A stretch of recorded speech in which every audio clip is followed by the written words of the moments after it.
You are entering the cosmos.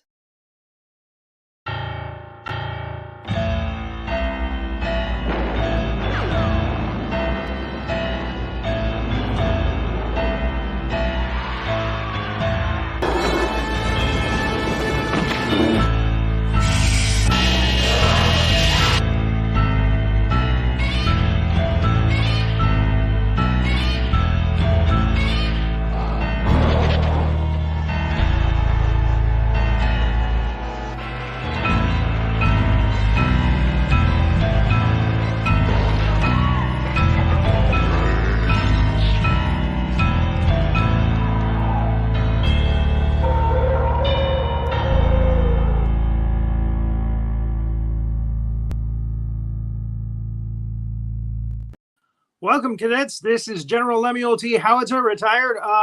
We are winding up our second season. We only have 2 more shows to do before the end of the year, and that's going to be the end of this season, season 2. I guarantee you that in season 3 and our opener for the show, I'm going to be putting a Poultrygeist scene in that. For the opening, and the lovely theme song from Diane Marie Coll will stay intact.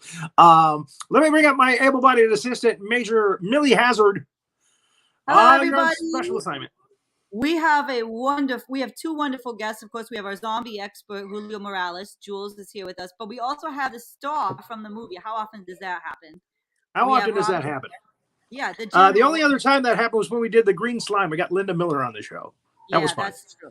Yeah. So we always love to get some input as to what went on in the making of these training films. And this is you said zombie, and it certainly does have that feel to it.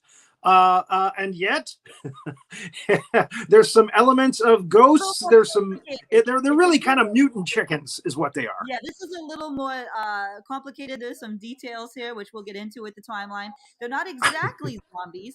But Julio will be here to explain the difference. Of Robin will be here, who played the general in this, and you're a general. So how's that feel? 2 generals talking about it. Well, and again, I was looking forward to meeting another general. Share some war stories, but he's not that kind of general. I found out. So, and I'll tell you, before I even watched this film, I looked at pictures of this guy, and I said, this is the guy responsible for this pandemic, whatever it is. And I was right. So let's go ahead and bring up Julio Morales, our expert for zombies and mutants, and in this case, mutant chickens.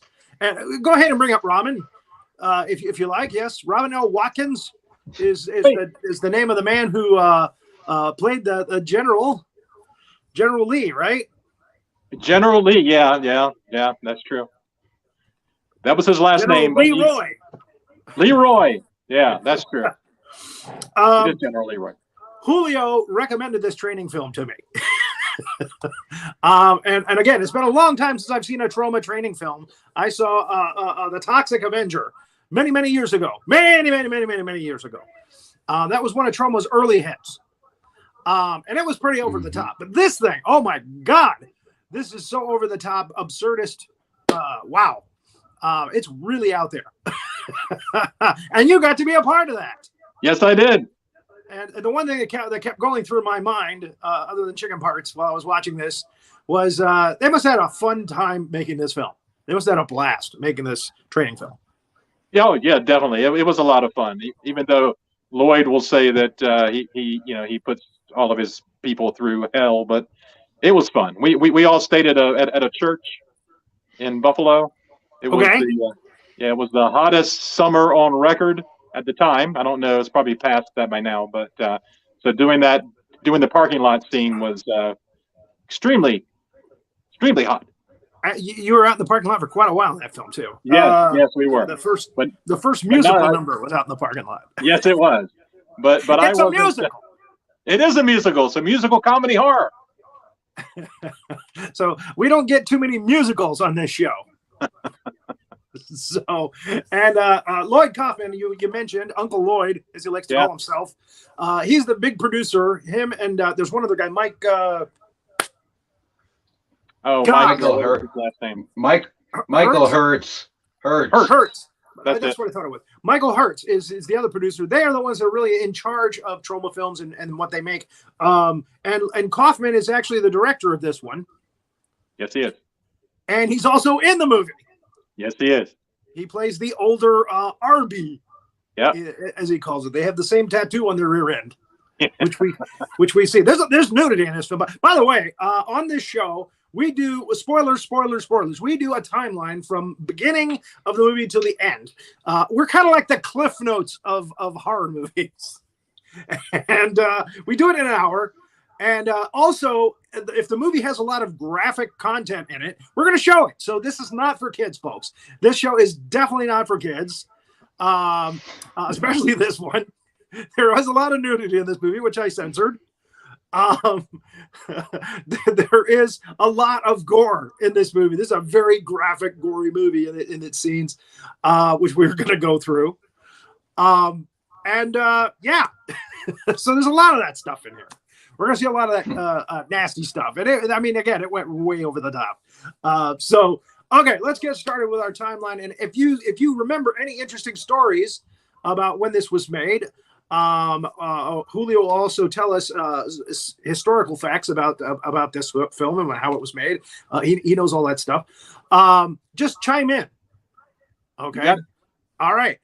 Let's go ahead and start off our timeline. I think Julio might have been. Were you the artist that made this, Julio? This graphic?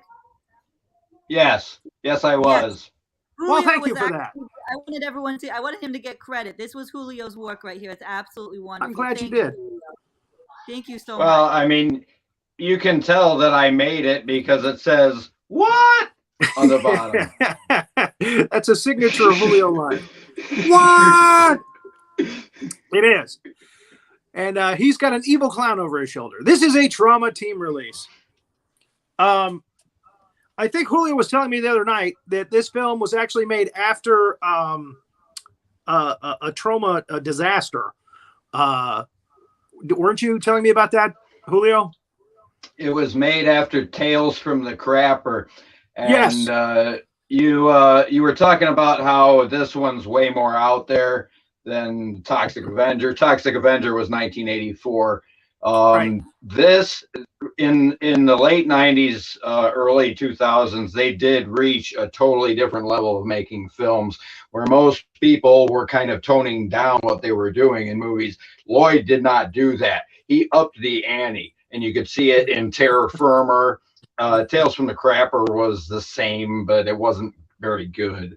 But he lost a lot of money on Tales from the Crapper, and for this movie, he had to use him and his wife's retirement money to finance it. Oh, wow. Well, I hope he made his money back on it, because it really is over the top. It's pretty wild and wacky. It's pretty out there. Okay, so this starts out on a cemetery, which is an Indian burial ground. Always bad boating at the beginning of a film. And we have a couple of kids making out, and they're really making out. An interesting fact: this was in the yard of the church where we stayed in. Ah, they built a platform. They built a platform, and so they're on top of this platform in this yard of this church, and so they could have their hands coming out of the grave and all that stuff. So. Right, that's right. Hands pop out of the ground and start fondling them as they're doing their thing. And one hand goes up the poor boy's butt. And they're oblivious to it. That's the funny part about it, is they're oblivious to the fact that there's zombie hands all around them. And they're talking about some axe murderer. What's that? And the finger breaks off, and it becomes a plot point later. Yeah, I wasn't going to go into the finger all that much. It's the middle finger, I'll say that much. That's kind of Kaufman giving his middle finger to the audience, I think. In any case, take that. We're not going to tone it down. So they're making out. Yeah, finger goes up the butt and it stays there. He keeps it as a memento. And then the killer pops out. The one that they were talking about earlier in the film. Love the look of this guy. He's got a kind of a Larry Fine kind of thing going with the hair And he looks a little bit like Ron Howard's brother. Clint Howard. Clint Howard. And that's actually that guy. His name is John Karras, and he lives out in California. He's a really nice guy. I think he kind of gives off Stephen Wright vibes. Right. So anyway, they run, they get away from him, and then the zombie hands go up his butt, all the way through his butt, through his mouth. And again, I the only reason I showed that without censoring it was because it's obviously a rubber butt. It's not a real butt. It's a prosthetic butt. Thanks for going back to that, Hazzard. It's not the last prosthetic butt that we'll see today. There are a few prosthetic butts in this film. So here's our first victim right here, the axe killer, which I like. And then the camera pans over to the sign saying this is going to be the future site of the chicken bunker, the next chicken bunker, which is their version of, well, we're not going to say that. We don't want to get in trouble. The general's already close, dangerously close enough to copyright infringement. As you'll see in a minute. All right. And then we get the opening credits for the film. Poultrygeist, Night of the Chicken Dead. And again, lovely opening credits. Nicely done. And it says one college semester later, because they're talking about going away to college and they're going to be away from each other and that kind of thing. And there's already not a riot, a rally. Ooh, very bad. Freudian slip there. Very bad. A rally going on. They're rallying against the cruelty to chickens. That follows these American chicken bunker places around the country, I guess. And he comes back, Arby, says, hey, maybe I'll look for a job here. And then he sees his ex-girlfriend. I think her name's Wendy, right? That is correct. Wendy. And she has a lesbian girlfriend. There's a lot of lesbianism in this film. And there's nothing wrong with that. and it's quite heated. And her name is Mickey, which pretty much shows you that everybody's going to have a fast food related name somehow. Okay. Yeah. So, as you might guess, I'm kind of a takeoff of Colonel Sanders, but I'm the general. Hey, Ixnay, careful there. Oh, sorry. Oh, no, it is parody. It is parody, so you should be covered. This is 15 herbs and spices. We're fine. Was it 15 herbs and spices? I didn't even catch that. This drunken Indian chief. Okay, let's move on. This is the musical number. They got another musical number. He's talking about he loves his girlfriend, but she's doing all this terrible stuff that he doesn't like, and he's going to get a job at the chicken place anyway, something like that. And I think he's got Toxic Avenger on his shirt, doesn't he? He does. It's an I Heart the Monster Hero T-shirt, and this is actually the first number in the movie. Revenge is a dish best served fried. Yes. Thank you. This is probably my favorite one. He gives us all the down and dirty. He's got all the facts. Okay, so again, they do a little Christ tableau there. Then we go inside, and inside the chicken box, there are some chicken parts and things, and we see the sloppy Jose on the wall there behind it. This is a mutated chicken egg of some kind. And I guess that's because of the ghosts and the spirits are causing these things to be mutated. This is Paco Bell, right? Paco Bell, yep. Correct. Paco Bell. Let's move forward. He throws that on the floor. And then we meet kind of like the floor manager. He's Denny. Denny. Yes. Again, all names from restaurant changes. And he says, I want a job. And he really wants the job because he wants to stick it to his girlfriend, his ex-girlfriend. So he says, "You got it. You got a job." And he takes him back, and he meets he meets Paco Bell and help me out here. I was trying to pull up the list, but it's taken. Hummus. Yeah. Hummus. Yes, hummus. She's in a burqa, and this guy. That's Carl. Carl Jr. Yeah. Right? Yeah, that's what's on his name tag, Carl Jr. Mm-hmm. Now, our first celebrity cameo, and this actually the only celebrity cameo, is actor Ron Jeremy, who's a porno star. He comes in as a crazy guy, and he's telling him, "Hey, be careful, you're on Indian burial ground. Oh, and by the way, I'll have the," and he makes an order. Now, the other guy, the big guy, can you tell us about him, Julio? That big guy. He's supposed to be Jared. Jared? They're making fun of Jared. Yeah, Jared. But you know about the Subway actor or whatever. Yes, that's Joe Flyshaker, and he was in a lot of Troma movies as early as Troma's War, which Troma's War was before Toxic Avenger, and they had the most amount of guns and stuff. It was an action movie, but he was in a lot of them, and I believe this was his final Troma movie. He died in 2016. I believe this was 2006, and I think this was the last Troma film he was in. Okay. Big guy. But he's great. He's hilarious, and I've seen behind the scenes stuff. He was a bitch to work with. He would be complaining the whole time. It's like, hey, I was supposed to be on set an hour ago. So that's probably why he didn't get to do another Troma film. He is very funny in this, though. And this scene is really over the top. When I watched this, I was like, oh, my God, I'm going to have to show this on my show. Oh, my God. He ate some of the chicken stuff that's on his plate that looks like it's got toxic goo flying off of it. Ectoplasmic goo, maybe. And Wendy comes in and she starts showing bad pictures of chicken being cruelly treated to the people that are in the restaurant to scare them away. And meanwhile, in the bathroom, oh, I'm sorry, there's another musical number here. And there's some more nudity, which you won't see here. And it turns out to be it's a fantasy of his, and he's humping the register when he comes out of it.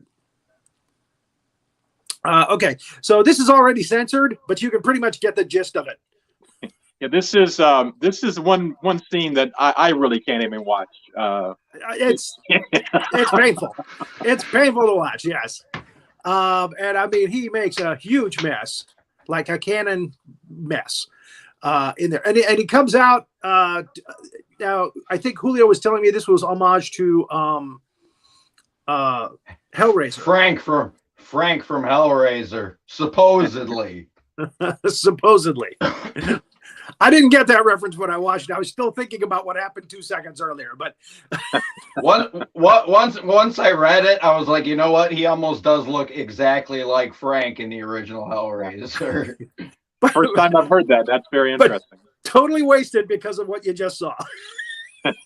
You're still thinking about that. But okay, well, we can throw it in here so fans would fancy to go, oh yeah. So he calls Danny, and Danny's like, oh no, I'm not cleaning it. And he makes him clean it. And there's another musical number. And I did censor these. Because there's a huge lesbian dance number going on here. So that's as much as I could show. I'm sorry, but anyway, that's all I could show. And here's where the star of the film arrives. And now tell me about that ride that you came in on. That was a huge limousine, and it was very nice inside. But it was like a truck limousine, right? Yeah, it is. It's but the bad thing was, while they were getting ready to film, the limo could not run because it made noise, and so we're sitting in there like sweating like crazy. With no AC. Hurry up and let us out of here! But it was a nice limousine. Okay. So that's why you're a little sweaty here. Now, was Kaufman in the chicken suit? Please tell me he was in the chicken suit. He was not in the chicken suit. I didn't think so. No, he was not. And I can't think of the person. Glenn was his first name. Glenn was in the chicken suit. He was Colonel Cluck. Colonel Cluck. I didn't even know that. So, but you've got a nice little hat on there, and the white suit. The hat actually helps differentiate you from previous other military chicken guys. And here's your big dance number. Yes. Now, like I said before, it was the hottest summer on record there, and it was so hot. But I could during breaks, I could kind of go over and stand in the shade. But those people who were playing the protesters, they were troopers, man. They stood out in that sun for hours. They were passing out left and right. Yeah, well, yeah, they were. No, don't admit that. They were big troopers. They were really, really, really out there to. Now I gotta know. Yeah, the girls that showed up with you. Yeah, they're not exactly lookers. Was that an intentional choice? I didn't choose them, but I mean, usually there's no shortage of pretty girls that want to be in a film. Right. So I was really surprised that these girls were. I mean, I'm sure they're all very nice girls. They are very nice. And they had lovely auditions. Yeah. One of them. Okay. Well, I can break down two of them for you. One was actually the girl who played Hummus. He also played one of the American Chicken bunker dancers. And one was our choreographer. Okay. And she was one of the best choreographers I've ever worked with. She was her name's Maria, and then the other two were hired there in Buffalo, I think. So well, now I understand. I feel horrible because I said that. So thanks for clearing that up for me. So now I understand. Lloyd was just using people that he already had available, so that he could somewhat, use. yeah. So that's fine. And again, they do a fine job.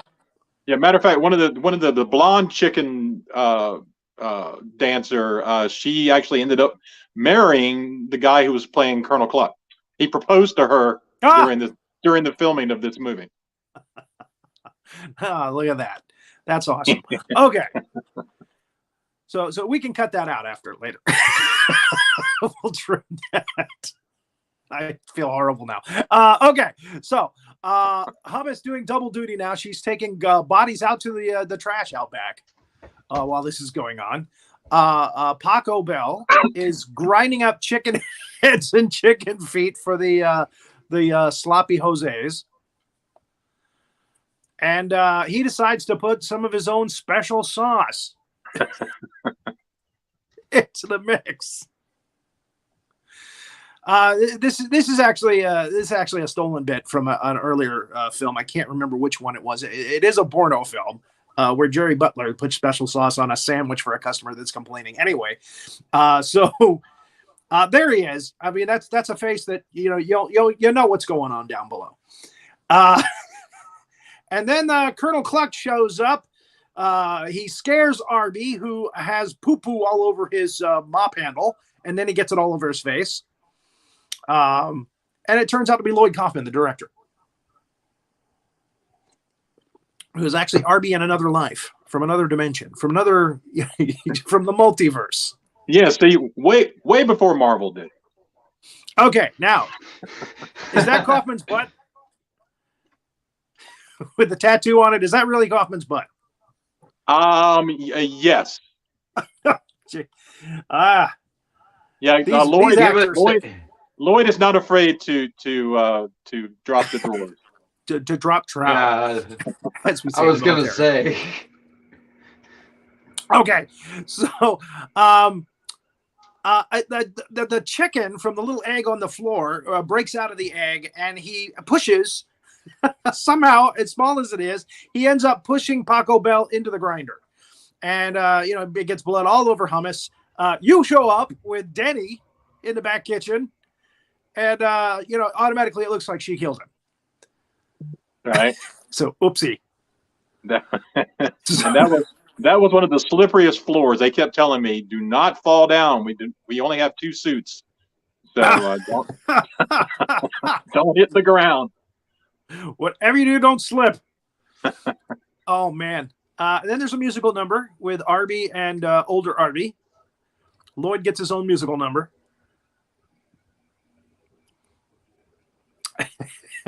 And they have to wear skirts. They're front counter people, and the front counter people, even if they're guys, have to wear skirts, tutus. This is a thing in Troma films. Men in tutus. Toxic Avenger is wearing a tutu. Even Arby has Arby's name tag says, "Hi, I'm Daisy." I didn't notice that.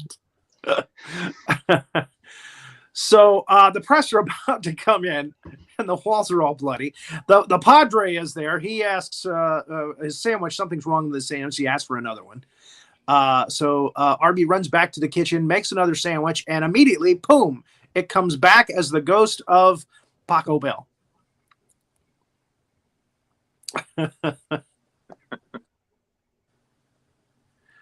So there's the sandwich on a plate.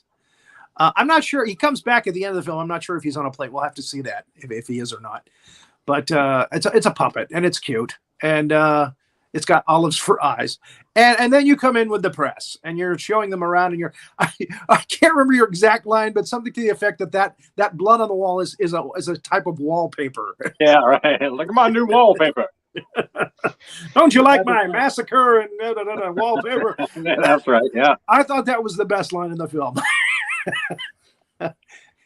And the press are not going for it. And there's the Robin smile I know and love.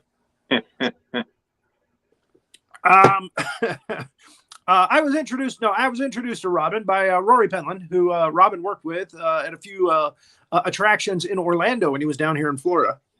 That is correct. Including Skull Kingdom and when it was still open, and Arabian Nights Dinner Theater, which is still open. And we moved up north to New York and started starring in Troma films. That was it. So this is a foreboding shot of the outside of the film, which means strap yourself in, folks. It's just beginning. By the way, fact about that building we use, it was a closed down McDonald's. Yeah. That could not operate in this neighborhood because the neighborhood was so bad. And you're shooting a film there. We're awesome. Shooting a film there. They wouldn't even let me walk down to the convenience store by myself. They were like, no, somebody's got to go with you. So, here, take a gun. Well, I mean, it is Buffalo. I had a rat in here the other day. Shuffle off to Buffalo. And you in a white suit. Imagine that. Okay, so here we come to the, you thought you'd seen the most disgusting thing in this film that you'd seen up to this point. Well, guess what, folks? Is Carl, right? Carl Jr. Carl Jr. He likes chicken. He really, really likes chicken. He loves chicken. Literally. So, he's kissing it. He's fondling it. He's, doing what to it. And then the chicken. That gets brought up earlier in the movie when he first runs into Arby. And he's like, "Oh, we met. We was on the debating team together." And Arby goes, "Yeah, I was anti-bestiality and you were pro." Exactly. That's how we get his character. We understand his character right off the bat, thanks to Arby. That is the pure look of satisfaction there. And of course, it changes to terror when the chicken that he has got his clutches on is possessed. And he gets his just desserts. He He does. Ready for another. And it's very bloody. Also, the running gag is that everybody thinks that hummus is killing all these people in very bloody ways. It's a terrorist joke thing. And she has also just cleaned up the kitchen from the first bloody mess with Paco Bell. And then he comes running in, Carl does. And he's spraying blood and I guess it's Poultrygeist, again, ectoplasmic something, all over the buckets of chicken that are in the back there already prepared.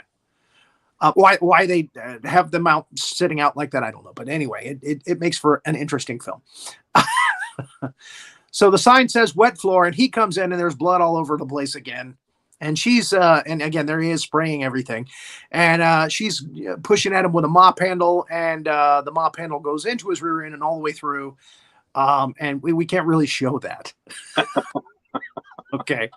There's where it happens right there. Luckily, the picture was already cropped for me there. And if you look carefully, it says bloody floor on the sign, which is another gag. And then Denny comes in. And again, it looks like hummus has done another employee in. I'm not sure why. I guess that's blood on her burqa. Yeah. Not sure why. And Arby's in the background there. He's mortified. Because he saw what happened, luckily. So he can vouch for her and say, no, she didn't mean to do it. And again, there's a possessed dead chicken carcass on the ground that's all bloody. And you come in to that slip-free floor. Now, every time I watch this, or every time I see these pictures, I'm going to realize how slippery that floor was. It was very. It had blood all over it. Come on. I bet you had a lot of great outtakes of people slipping and sliding on that floor. Oh yeah, I mean, you can. One of the things where I come running in, you can see me slide somewhat. But like I didn't coming fall. in like Tom Cruise. I did not fall. Just take those old records off the shelf. Just sliding in like Tom Cruise. All right. So now we have another dead employee. There's the chicken carcass. There's the bubbling chicken in the pot, in the buckets. And you decide, hey, let's take these out to the people in the parking lot. Let's give them a peace offering. Yeah, a little peace offering. So they take the buckets of contaminated chicken that are loaded with Poultrygeist flavor crystals, you call them. Flavor pods. Flavor pods. Flavor pods. That's what Flavor pods. And everybody goes, woo. And again, I forgot this girl's name. Mickey. Mickey says, you think you can buy us with, free chicken? And then she just takes a huge bite and she loves it. Now, here's the one thing that I don't understand about this is she is the first one to eat the contaminated chicken. And yet nothing happens to her until she tries to escape in the chicken suit later. She doesn't change. She doesn't have to go to the bathroom. She doesn't throw up. That's true. Nothing happens to her. That's because she's a tough lesbian. I guess. Well, I was going to say that since she was in on the scheme, she had plot immunity. Yeah, or maybe she just pretend. Well, no, you can see she's clearly eating that chicken. She's just ravenizing that chicken. But doesn't she? Wait a minute. Doesn't she? Now I'm trying to think back here. Doesn't she run in and spit it out? Oh, I don't know. See, I think she does. I think she does. I think she does. Okay, maybe that's it. Yeah. I gotta watch it again now. And people who haven't seen it, look for that part. I'm trying to help Lloyd, so Uncle Lloyd sells the films here.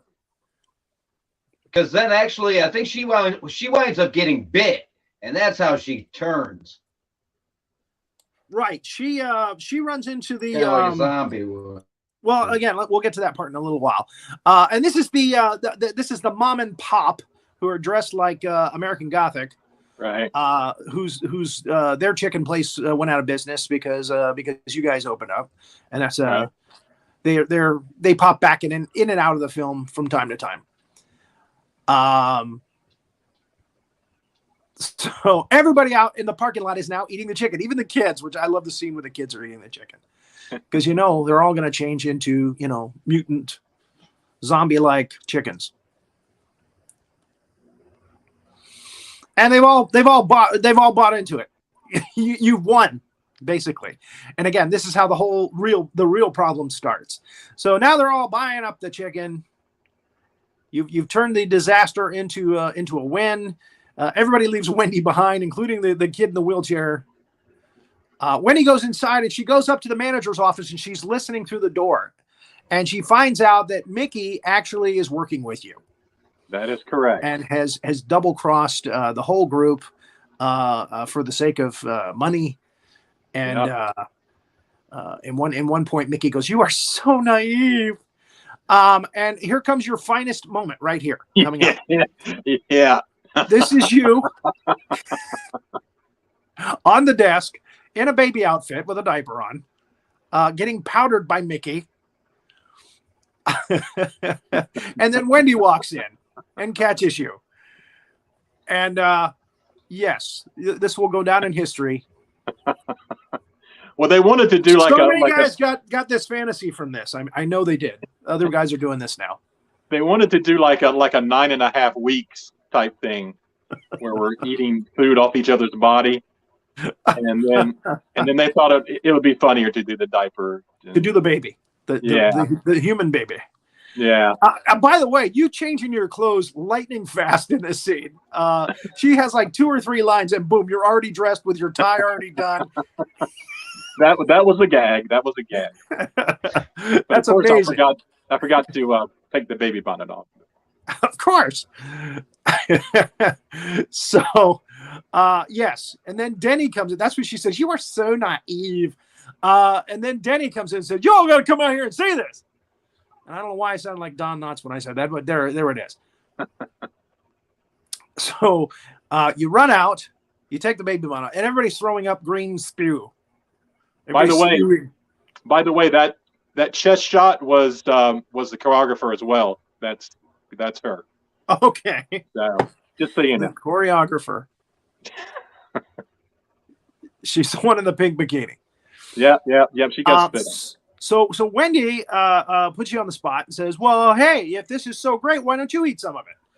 And she holds up the bucket of chicken, and you see the flavor pods, and By the way, the flavor pods pulsate.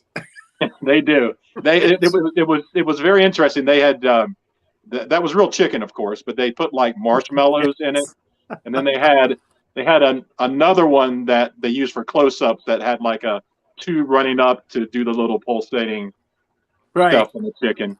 And so I'm getting ready to say, if you want to see the general eat the chicken, then the general's going to eat the chicken. I was going to write down some of your lines because some of your lines in this were hysterical. And I wish I had now, and I just ran out of time. But you had some good lines in this. So you finally do eat the chicken in front of everybody. And and obviously there's an immediate reaction. Well, at first it seems to be fine, but then it kind of, "Oh my God, my ass." That must have been one. My ass. My ass. You're pushing past all kinds of people to get to the bathroom, to get out of the way. I mean, it just gets worse every time.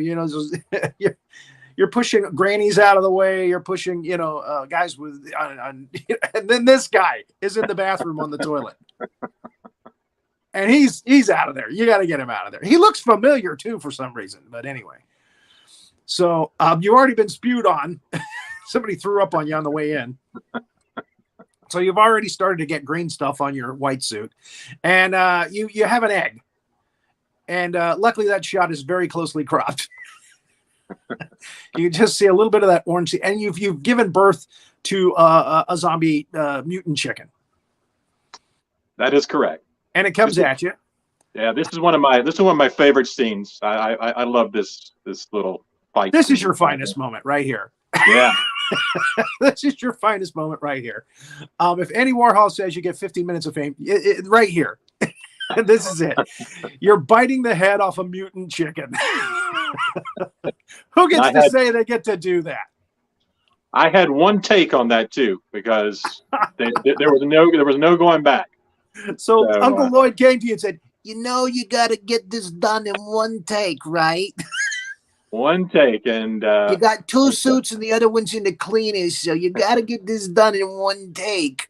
And so he's off camera, of course, telling me what to do. Like, get it more in your face, get it more in your eyes. Yeah. Point it at your eyes.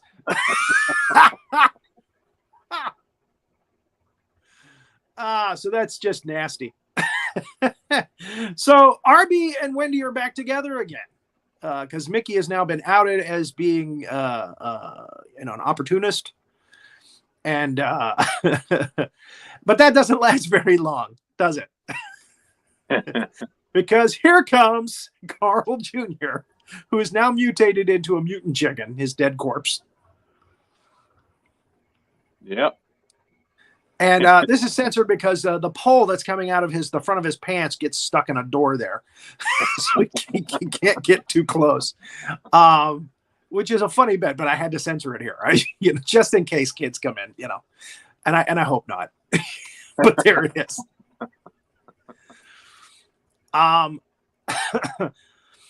So that's what he looked, and then you come back in and you look a mess. And then Denny stops the scene to tell a war story, a la Captain Quint from Jaws. Yeah. And they all sit down and eat cookies for that scene. While you go back off to the kitchen next door, he's telling the story. They're all sitting down on the floor eating cookies. They're passing Oreos back and forth. And then we get a couple of cookie gags, a cookie trying to eat through a burqa. I think that's what they call those. And even Carl Jr. is eating a cookie. And there you are. Oh, here's your finest moment right here. You've got green bubbly stuff bubbling up on your forehead and on the sides of your face. Yeah, this particular scene, even though it's very short, as I'm sure you might know, sometimes short scenes take this took almost a whole day to shoot this. When I believe it. When I finished with this scene, my blonde hair was green. I've got a picture of my green hair. I had to go back to the salon and go, you gotta dye this back again. Oh man. So that wasn't your last scene in the movie. Too much. Because your hair is actually brown. It is indeed. Yes. Well, it's kind of gray now. It's gray now. But it was brown at the time. Matter of fact, at the end of the movie, when I got it dyed back, it was red or reddish brown. Oh wow! For a while. Yep, there I am in the egg. This is where you end up as kind of something out of a horrible Willy Wonka mistake. Like the Blueberry Girl, except worse. Now, you're not in this chicken suit, are you? You turned into a giant chicken. Not. Thank goodness that it would not fit me. It was smaller than I was. So there was a French guy inside there, believe it or not. Came all the way from France to be in the movie. A lot of people came from other countries to be in this movie. But too funny. Yeah. This is the giant mutant chicken from the film. This is the biggest, most ominous mutant chicken in the film. And it's supposed to be you, mutated. That's correct. You come up on Denny, who's just finished his story, and he turns around just in time to get his head bit off. His head gets stuck in your beak. You tear his head off. So now Denny is dead, and that's the reaction shot,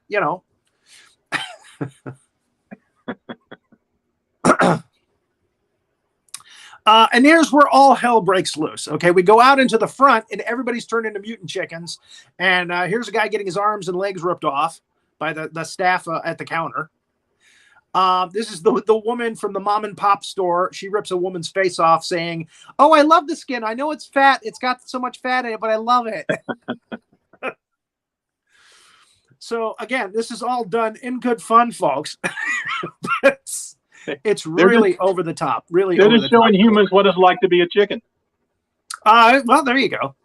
That kind of makes sense, actually. So, yeah, she eats this woman's face, which is interesting. Let's move on. A woman gets her face put through a sandwich slicing machine. Now, I don't know why they have a sandwich slicer in the back of this fried chicken place, because they only do was it sloppy Jose's? But but yeah, she gets her face sliced. Anything you want to share with us, Julio, about these scenes where people are being mutilated?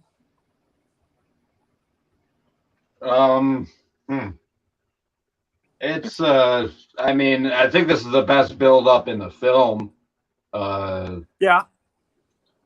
There's a lot of there's a lot of actors on set, and I know that this was a it was a McDonald's beforehand. Mm-hmm.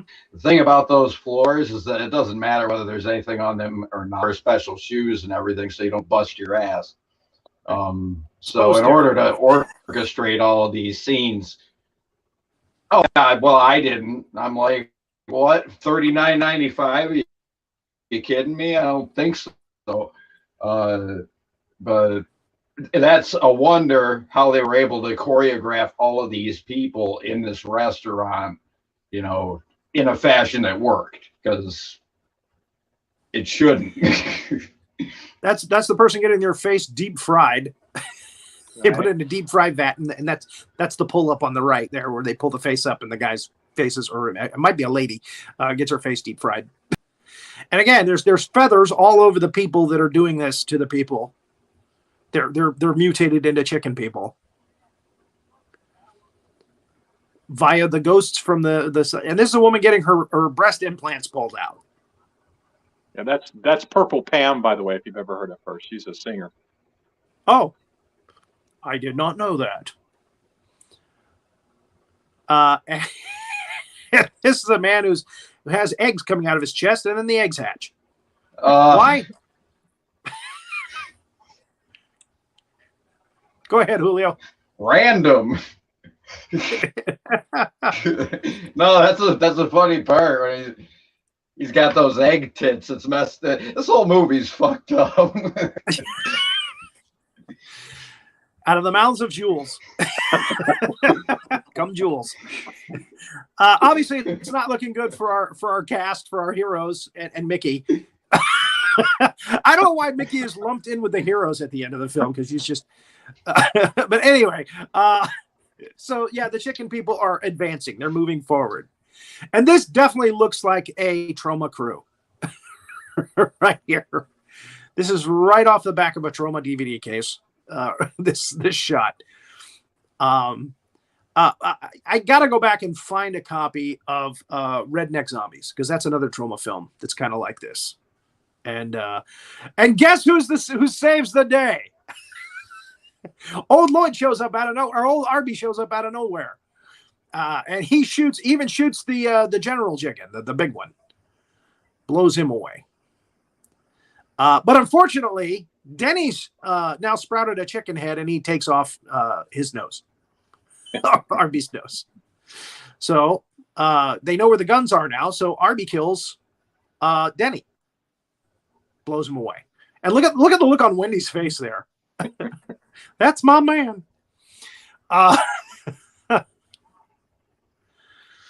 Again, must have been a fun shoot.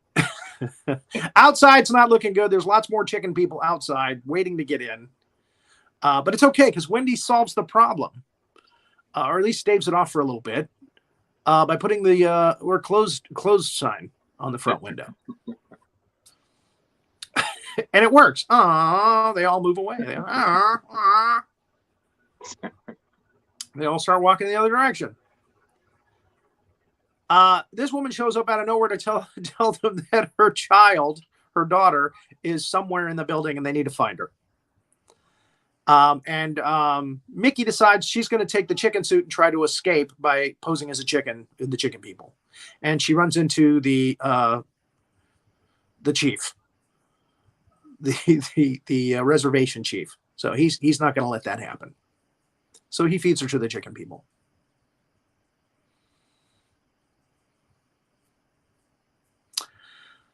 And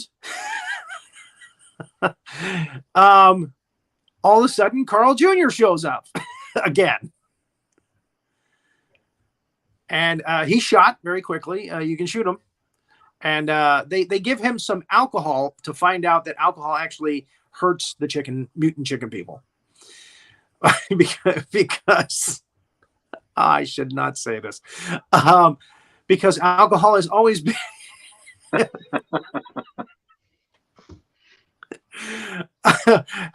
the one thing that has always slipped up the Indians in the past. That's the nicest way I can put it. So Mickey shows back up. She's transformed into a chicken. I mean, really transformed. Now she's like a she-male chicken with a big, huge chicken dong thing popping out. And she attacks Wendy. Arby shows up, chokes the chicken and smacks it around. Oh my God, this training film. And let's move forward quickly. What is happening? You here? said yes. I know. Again, when I found out Robin would come on the show, I couldn't pass it up. How can I pass that up? But we're all looking like down at the floor now, like we're embarrassed. Anyway, they use alcohol. They use alcohol to kill the chickens in the restaurant. All of the chickens, all the bad chickens, including the Lloyd chicken, which comes back. He's transformed. He's got a beak now. And Mickey. And they don't see a chicken has turned the sign back to open again. So the people from outside start coming in and they start to spray them with the beer. And then the keg runs out. Obviously, you should have saw that one coming.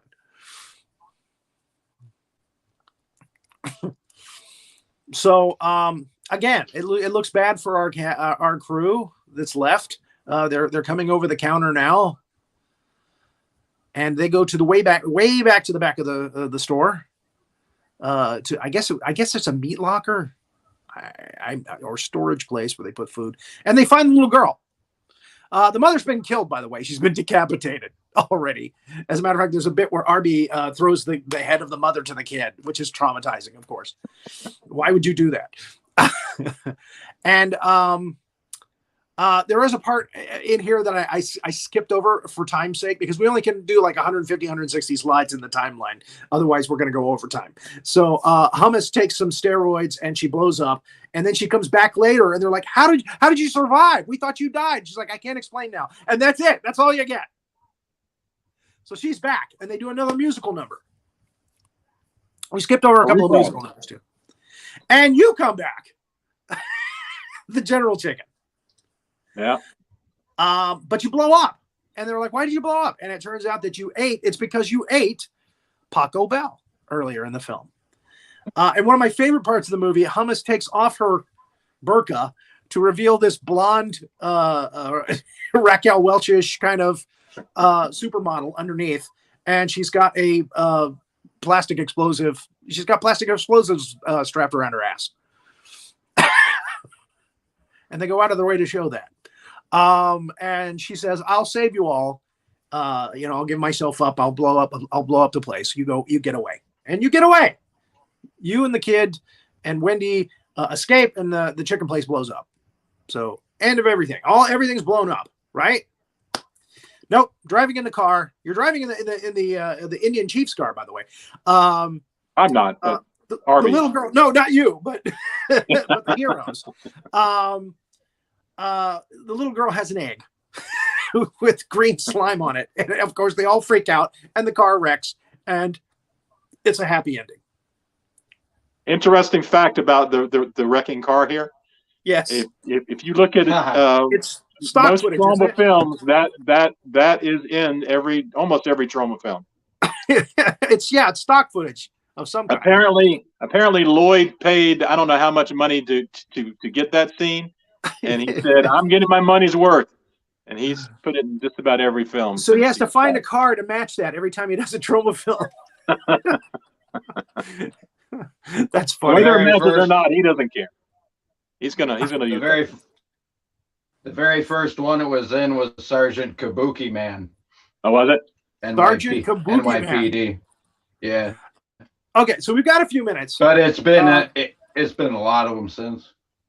Yeah, Julio, tell us some of the other Troma titles, if you would. We've already mentioned Tales from the Crapper, which was supposed to be a TV show, right? I think it was supposed to be more than a one-time thing, but it didn't go very well. Well, they ended up editing it together into a movie. Yeah. Yeah, there was Troma's War. There was a couple of other ones, and there's a lot of older films that he just bought the rights to. Right. But originals go from like Class of Nukem High 1 through 3, Sergeant Kabuki Man, even Trey Parker and Matt Stone from South Park. They did Cannibal the Musical through Troma. And that's about Alfred Packer, but that's also a musical. And then they did Terra Firma that has Ron Jeremy in it as well. He's a naked transvestite in a cage. Yikes. Lemmy Kilmister from Motorhead is in a lot of them. And they did Toxic Avenger all the way up until 4. They did parts 2 and 3. And it was just supposed to be Toxic Avenger 2, but Lloyd was like, oh shit, I made a 5-hour movie. I better split them up. So you'll see scenes from 2 and 3 cross together because they made them at the same time. 4 took place around the same time as this movie, Poultrygeist and Terra Firma, and that was when things really started getting as extreme as they are in this film.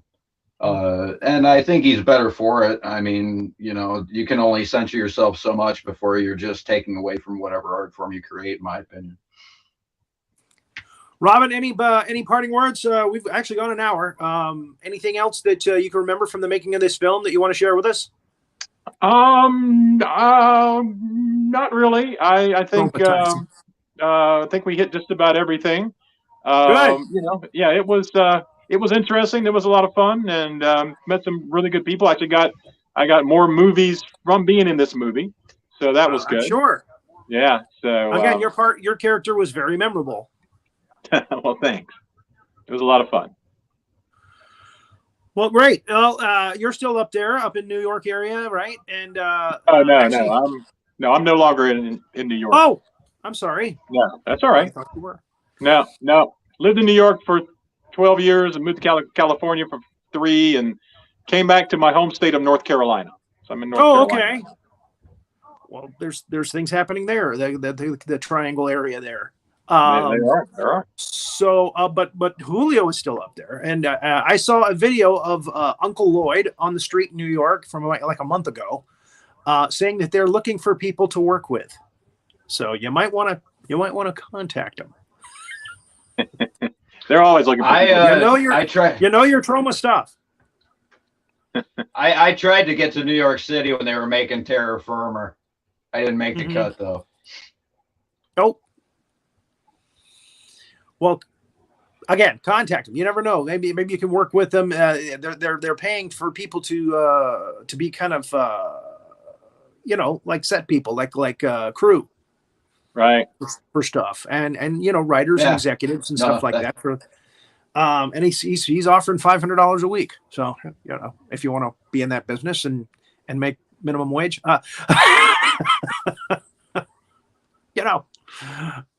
just a thought.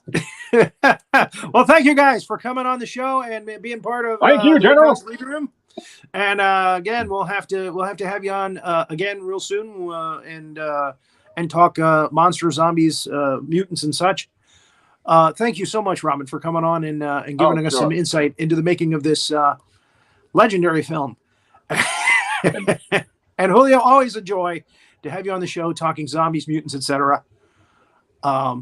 Yeah, thank you. We'll see you Friday, I hope, on the Drunkles that you do every week, right? Yes, and I believe Rory Penland is also going to be there. Oh, good. I'm gonna have to tune in then. I'm watching him. He's an awesome singer. So he does a lot of voices too. So Major Hazzard, Yes. thank you so much for making this this all go round and round.